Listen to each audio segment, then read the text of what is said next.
Hi there, welcome back to Amaize Health, your journey to amazing health. This month we're tackling headaches. Now, if you are not eating adequately, or if you are dehydrated, or you are not getting enough sleep, those are things that can precipitate headaches. If you have uncontrolled medical conditions such as uncontrolled high blood pressure, that can precipitate a headache also.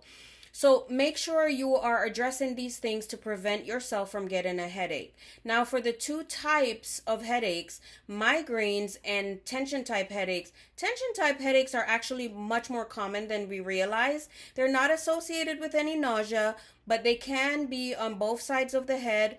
They tend to be like pressure or tightening, and then they tend to not be exacerbated by activity. And what that means is you can still continue doing your activity, but it's there nagging you.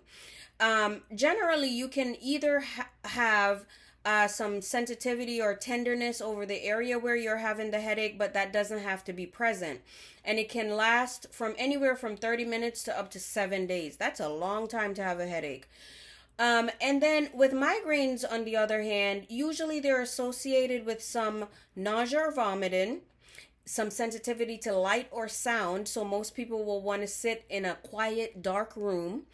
And then they tend to be on one side of the head. They tend to be pulsing in nature, and they are made worse with activity. So generally, people need to just rest. They can have a aura associated with them, and what I mean by that, it's something that indicates to you that the headache is coming on. It usually happens right before the headache. It can be a visual aura.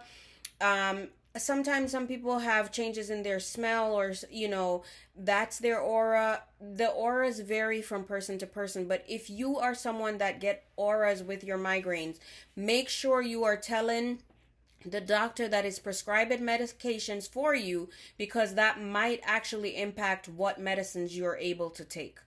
And they can last anywhere from 4 hours to about 3 days.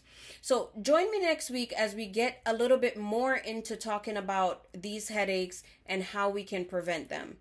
Have a wonderful week.